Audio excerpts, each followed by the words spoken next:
Wiggins, could you ask Mr. Crocker to come here again? Right away.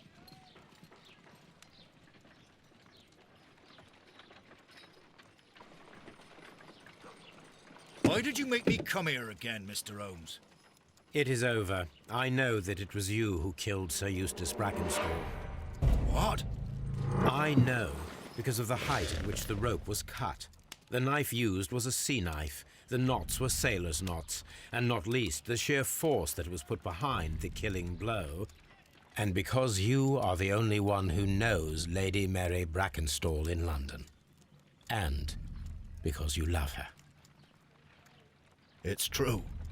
It is time for you to tell us the whole truth. I admit that I loved Mary madly from the first day that I met her. But I never did come to visit her, for I believed that she was in a happy household. When I talked to her maid, who told me everything, I was insane with rage. I was due to set sail for 6 months away. I wanted only to see her again. But it turned into a damnable nightmare when he barged in. He dared raise his hand to her. He was not even worthy of licking her boots. Oh, I regret nothing. I admit I killed the monster out of love for her. She will forgive me if she is able. Lady Brackenstall already forgave you. She said nothing. Mary. But that makes her an accomplice as well as her maid. It places her in danger yet again. Mr. Holmes. You would not have managed to protect her. Till I die, do you hear me? Here is a letter that sets everything clear. Now it is time to end this.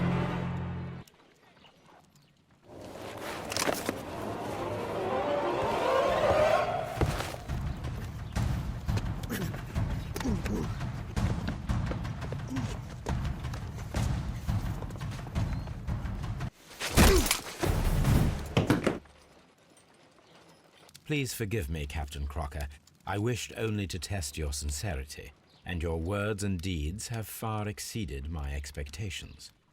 See here, Captain Crocker, we'll do this in due form of law. You are the prisoner. Watson, you are a British jury.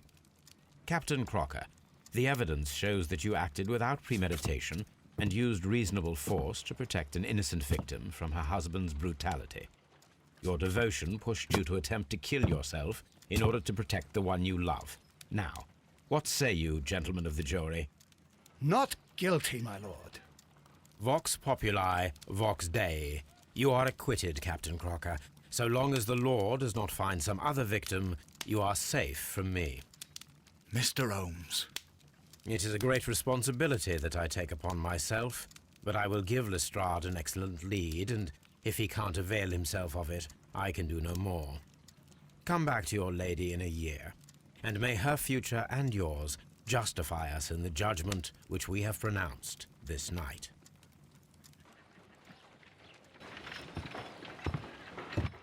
Inspector, I'm afraid that the murderers have escaped us. What? Do you mean to tell me that you failed? Never thought I'd live to see the day. I mentioned the murderers, not the case. It is obvious that the crime was committed by 3 criminals who cannot be the Randalls.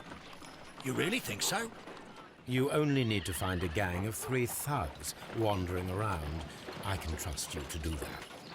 If they exist, I'll catch them. You'll find someone, I have no doubt of it. Goodbye, Inspector.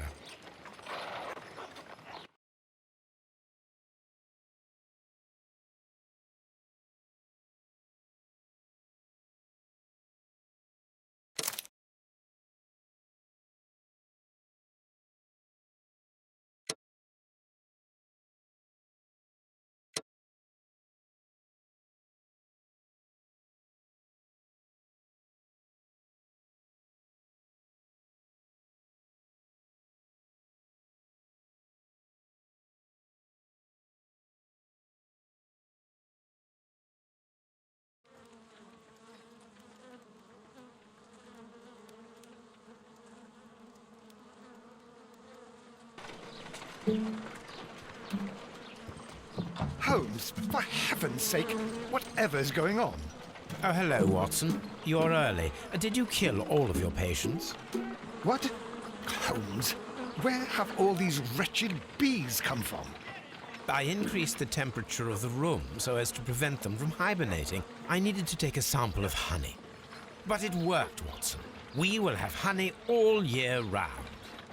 Ridiculous and dangerous. They're domestic bees, Apis mellifera, such industrious workers. Anyway, Watson, I am sorry, but I must leave you. I'm in rather a hurry. You have a new case? Yes, but nothing as thrilling as this experiment. A theft of plants at the Royal Botanic Gardens in Kew. I'm helping a minister who's an old friend of mine. You can join me if you like. Well, I'll admit that I'd far rather accompany you than remain alone here with these workers of yours. Besides, you'll need a helping hand with the flowers you're intending to bring back. Watson, however did you guess? For the great Sherlock Holmes to bother with the theft of plants. Come on, admit that you're planning to spoil your little bees with some rare pollens. Since when did I become so transparent? Let us go.